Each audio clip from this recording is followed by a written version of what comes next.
Assalamualaikum warahmatullahi wabarakatuh. Alhamdulillah la khaira la quwwata illa billah. Belum kenalan Rekan-rekan sahabat-sahabat yang wajib yang berbahagia, alhamdulillah pada pagi hari ini Kang Wajram berada di lapangan Bumi Jawa tentunya yang sangat meriah sekali sedulur-sedulur, karena memang di lapangan Bumi Jawa ini pada hari ini sedang diadakan acara yang tentunya tidak baik-baik, khususnya ibu-ibu di sini banyak sekali ini, yaitu di sini ada acara sponsornya itu kalau nggak salah di sini ada Badan ini komunikasi, informasi, edukasi bersama tokoh masyarakat.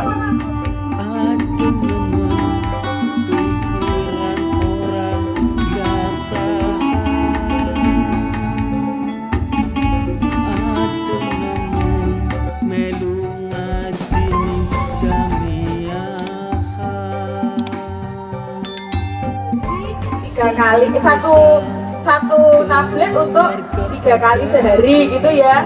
Nah itu kan komunikasi, sudah ditakar Bapak Ibu. Jadi harus hati-hati, jangan diminum. Coba yang paling sering di sini tuh yang ketemu di Kabupaten Tegal kemarin tuh urat madu, terus pil biru apa ya Pak? Jamu yang memang dilarang ini. Oh ikut. Nah, kalau yang obat pil biru itu biasanya diperuntukkan diresepkan oleh dokter untuk yang sewu ya Bapak Ibu, untuk yang hipotek. Jadi jangan, apapun itu harus dengan resep dokter. Nanti hari ini kita sudah kedatangan Bapak Kepala Balai, jadi nanti beliau yang akan menjelaskan yang aku mengonsumsi atau dahar macam-macam obat kuat, terus macam-macam makanan yang mengandung berbahaya akibatnya opo gitu ya. Nah, kalau ibu-ibu, Bu, kalau misalnya beli kosmetik yang pertama kali dilihat nopo nggih Bu? Coba jawab. Yang sebelah sini kalau pertama kali lihat beli kosmetik yang pertama kali dilihat apa Bu? Apa?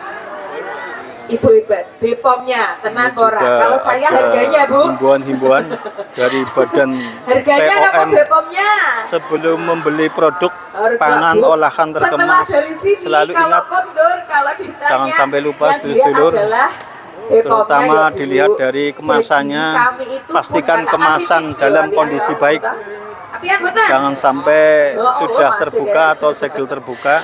Dan kedua itu ada mau membeli obat dan label makanan, ya? Dan tentunya baca informasi pada label dengan saksama tentunya.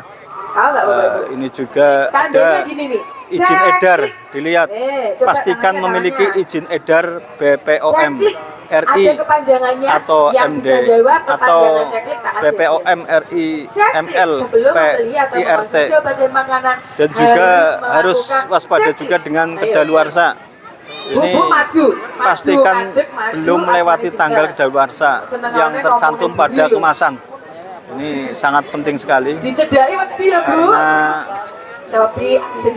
kemasan yang sudah terbuka, label yang sudah nggak beres, bisa juga daluarsa. Jangan sampai panjenengan semua makan atau konsumsi. Ini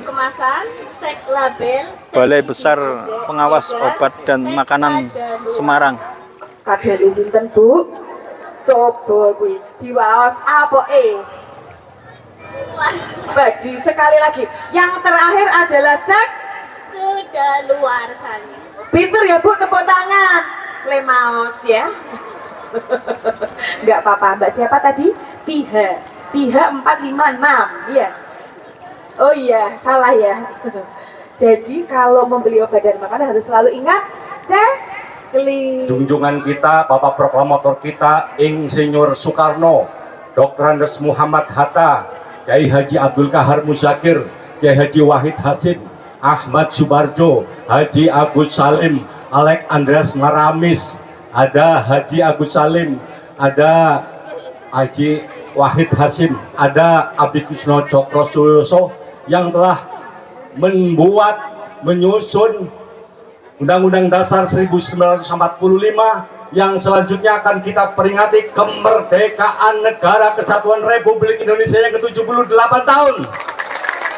Semoga jasa-jasa beliau kita akan cita-cita negara Kesatuan Republik Indonesia yang termaktub di dalam naskah pembukaan UUD 45 alinea keempat. 1. Tujuan negara melindungi segenap bangsa Indonesia dan seluruh tumpah darah Indonesia. Betul?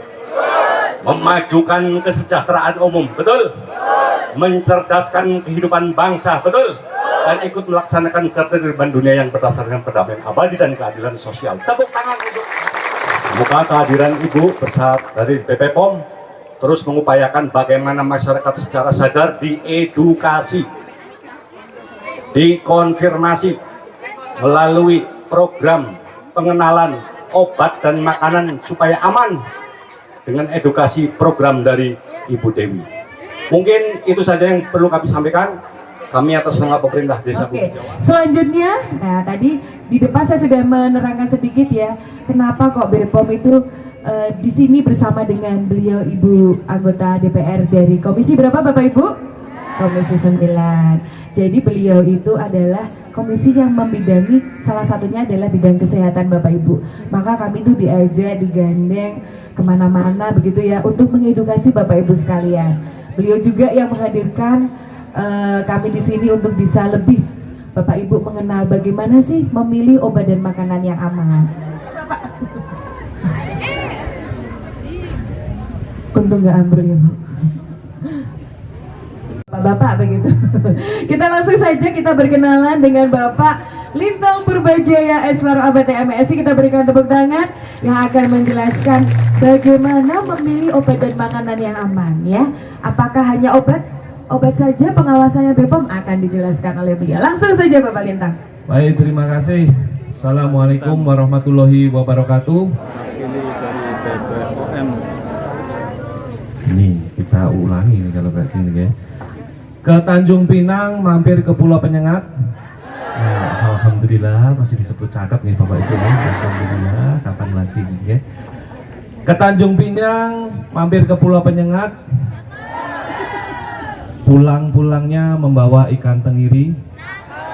Jawab salamnya kurang semangat. Kita ulang sekali lagi. Assalamualaikum warahmatullahi wabarakatuh. Waalaikumsalam warahmatullahi wabarakatuh. Alhamdulillahirrahmanirrahim. Yang kami hormati Bapak Kepala Desa, Bapak Hamzah Sodik. Yang terhormat Ibu Dr. Dewi Aryani MSI selaku anggota DPR RI Komisi 9. Tadi sudah dijelaskan Bapak Ibu bahwa kami, perkenalkan nama saya Lintang sebagai Kepala Balai Besar POM di Semarang. Kami bermitra dengan Komisi 9 DPR RI yang memang kalau tidak bersama dengan Komisi 9 kami tidak jarang Bapak Ibu bisa untuk ketemu Bapak Ibu sekalian, bisa sampai di sini. Tugas kami adalah melakukan pengawasan, pemberian informasi, dan juga pemberian registrasi untuk nomor izin edar produk obat, obat tradisional, kosmetik, suplemen kesehatan, dan makanan. Jadi yang setiap hari Bapak Ibu konsumsi, Bapak Ibu gunakan, Bapak Ibu makan, itu kita lakukan pengawasan secara rutin Bapak Ibu. Tugas kami ya, ini yang secara terus menerus ini kami melakukan pengambilan sampel. Jadi ini jajanan-jajanan yang ada di sini Bapak Ibu, ini kami lakukan ambilan sampling dari pabriknya, dari pasar, dari toko. Kami ambil sampel, kami uji ini masih aman enggak, masih boleh digunakan tidak, menggunakan bahan yang bisa dipertanggungjawabkan atau menggunakan bahan palsu. Ini adalah tugas dari kami. Nah, di hari ini alhamdulillahirrahmanirrahim kita bersama dengan Komisi 9 kita dapat hadir di Desa Bumi Jawa, Kecamatan Bumi Jawa, jadi Bapak Ibu. Ini dalam rangka pemberian informasi, edukasi dan sosialisasi. Dan yang paling utama ini dengan Komisi 9 ini kita sedang ramai dan sedang kuat-kuatnya memberantas terkait dengan stunting Bapak Ibu. Nah, apa itu stunting?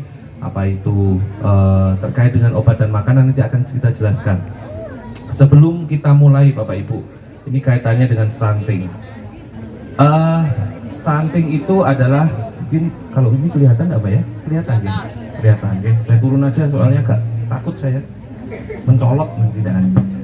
Terkait dengan stunting Bapak Ibu, ini adalah gangguan dari pertumbuhan pertumbuhan. Ya, kita tahu bahwa anak kita mungkin cucu kita, wayah kita, ya, atau tetangga kita, adik-adik kita terkait dengan gangguan pertumbuhan. Utamanya adalah 1000 hari kelahiran. Jadi maksimal adalah di umur 2 tahun.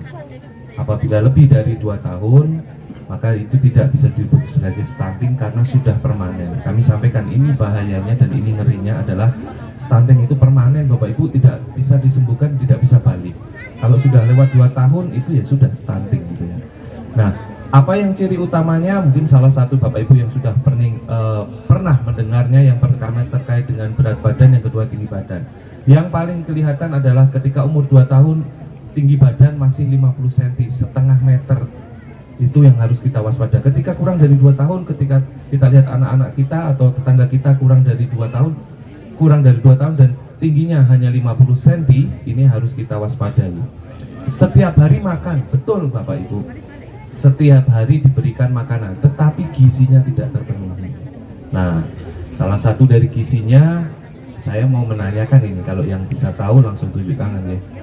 Sebutkan sebutkan sayuran yang bisa digunakan dalam rangka peningkatan gizi anak. Stunting, tunjuk tangan Bu.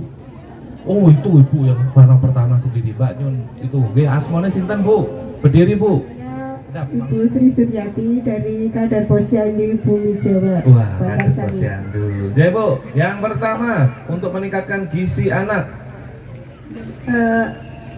Meningkatkan pemberian makanan yang bergizi, yaitu sayuran dan buah. Oke, sayurannya apa Bu?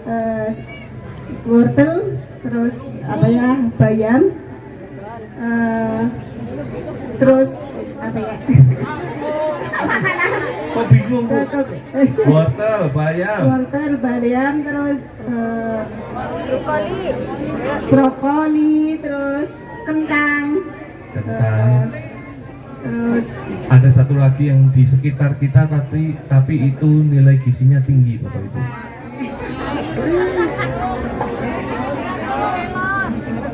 Apa Bu? Daun kelor. Terima kasih Bu, tepuk tangan dulu Ibu. Tadi kalau kita sudah makanannya sudah betul, setiap hari anak kita, keluarga kita berikan sayuran, buah, makanan yang bergizi. Tetapi sekali lagi, kalau di dalam makanan tersebut ada cemaran, ya, kita sebagai pengawas obat dan makanan selalu menyampaikan cemaran itu ada 3. Yang pertama adalah cemaran fisik. Contohnya ini Bapak Ibu, kalau masak nasi yang krik-krik, nah itu termasuk cemaran Bapak Ibu, ya. Atau kita makan ada isi staplesnya, ya. Nah itu adalah termasuk cemaran. Ada rambut, itu juga cemaran Bapak Ibu. Yang kedua adalah cemaran kimia. Ini yang sering kita dengar. Penggunaan pengawet apa Bu yang tidak boleh pada makanan? Formalin. Terus borak. Yang jelas. Pewarnanya apa tuh? Rodamin. Sama satu lagi warna kuningnya metanil yellow. Kalau formalin itu biasanya kita temukan dicampurkan pada makanan apa Bu? Bakso, tahu, ikan. Nah, kemudian yang sekarang lagi ramai adalah penggunaan pada mie, ya, mie-nya itu pada mie bukan mie telur, ya, hanya mie yang digunakan untuk mie godok, mie Jawa dan sebagainya itu. Kemudian ada juga pada teri, ikan teri. Ini perlu kehati-hatian kita bagaimana cara memilih. Nah, kemudian yang terakhir adalah cemaran mikrobiologi. Ini biasanya kalau kita menggunakan makanan, mengkonsumsi makanan yang mengandung susu, mengandung daging, mengandung ikan yang sudah dimasak tidak betul. Mungkin Bapak Ibu kalau pernah mendengar terkait dengan keracunan makanan, ya, nah ini pernah terjadi di wilayah kita ini bahwa ada keracunan makanan biasanya dari hajatan kita semua paling ramai, ya.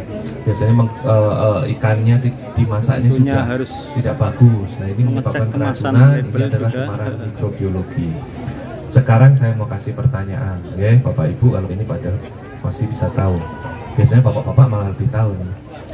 Ibu-ibu untuk mau memberikan konsumsi pada makanan pada anak, pada keluarga, ada 3 bahan yang akan digoreng. Yang pertama ada ayam, yang kedua ada tahu, yang ketiga ada bakwan. Mana yang digoreng lebih dulu dan alasannya? Yang tahu tunjuk tangan. Oh, Ibu sini. Asmone sinten, Bu? Berdiri. Aku Joharo. Tempe. Tahu ayam. Rupanya harus berurut. Bakwan. Ya, Salah, Bu. Pak. Itu Ibu, Bu, berdiri, Bu. Sebelah sana, Bu. Nggih. Sebelah sini asmone sinten, Bu? Lu kok langsung pucet, Bu? Ampun pucet, Bu. Yang pertama, dulu. Nama saya Hestin Kurniasih, kader Posyandu dari Desa Traju. Yang pertama digoreng, Nggih. bakwan dulu, Nggih. tahu, Nggih. baru ayam. Betul, tepuk tangan, Bu. Alasannya apa, Bu? Alasannya? Ya. Alasannya, Nggih. karena bakwan itu dari sayur-sayuran, Betul. tahu itu ya Kak, cuma kalau kedelai itu kan dia mengandung bahan pewarna walaupun itu alami ya. Yeah. Terus kalau ayam itu kan ada amis-amisnya. Oke. Urutannya betul, alasannya salah. Oke, yang pertama betul, Bu. Yang kita goreng pertama adalah bakwannya. Kenapa? Gitu ya. Karena bakwan itu tidak ada proteinnya. Dia hanya tepung karbohidrat. Jadi kalau tepung karbohidrat digoreng itu tidak merusak minyak. Minyaknya lebih bisa awet, ya. Yang kedua kita goreng adalah proteinnya yang dari nabati, dari tumbuh-tumbuhan dulu. Karena kalau digoreng lebih dulu itu minyaknya juga tidak terlekas rusak, tidak terlekas menghitam, tidak menyebabkan kolesterol. Barulah terakhir kita menggoreng ayam, yaitu dengan proteinnya yang tinggi dari hewani. Karena kalau sudah digoreng pertama digunakan untuk, saya sampaikan apa ciri-ciri pangan yang mengandung formalin. Ini yang sudah tahu ya. Kalau ikan biasanya apa, Bu? ada ciri-ciri yang Ciri-ciri ikan yang mengandung formalin diantaranya tidak dilalui, betul. Ini yang paling utama, nggih. Karena hewan aja Tidak bisa dilalui. mencium ini menggunakan bahan kimia ataupun tidak. Sehingga kalau dia mengandung mencium bau aroma kimia, dia tidak akan mendekat.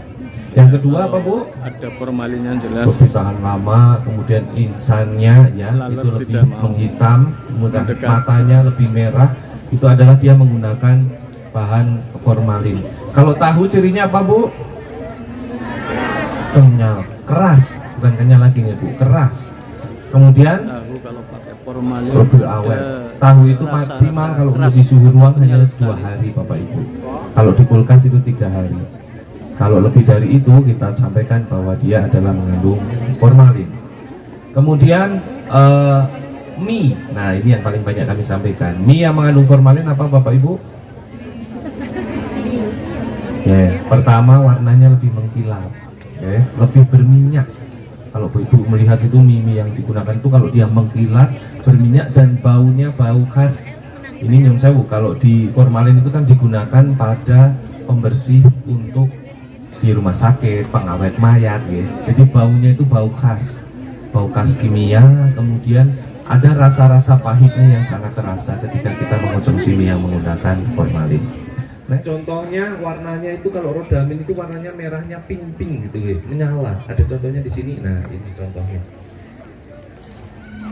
Rodamin, Bu, warnanya sama kayak jilbabnya Ibu, gitu. Warnanya pink-pink menyala.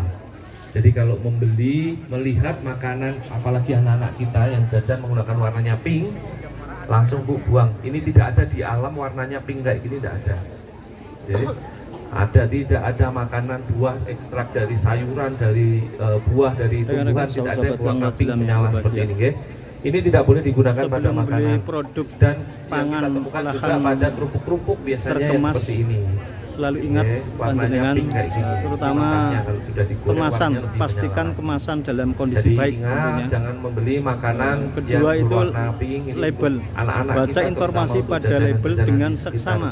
Sekolah ini Yang hati-hati. tiga itu izin edar, Kemudian ada pastikan juga yang memiliki izin berwarna edar menggunakan methyl BPOM yellow, RI. warnanya kuning, kuningnya beda Bapak Ibu, nggak kayak kuning-kuning Dan biasa yang itu. keempat, Ini kedaluarsa. kuningnya lebih Ini harus menyala, berhati-hati, panjenengan semua kemudian harus lebih, mengecek eh, kedaluarsa menarik mata. tanggal kedaluarsanya, mereka pastikan menggunakannya itu belum untuk melewati menarik tanggal saja kedaluarsa rasa yang dan tercantum tidak pada ada, kemasan. malah menyebabkan keracunan. Ini Dan diantaranya ini yang juga positifnya warnanya harus nggih, pinknya ini berhati-hati. campur Bapak Ibu, nggak harus selalu semuanya. Lihat nggih, Karena warnanya memang pinknya itu sekarang beda.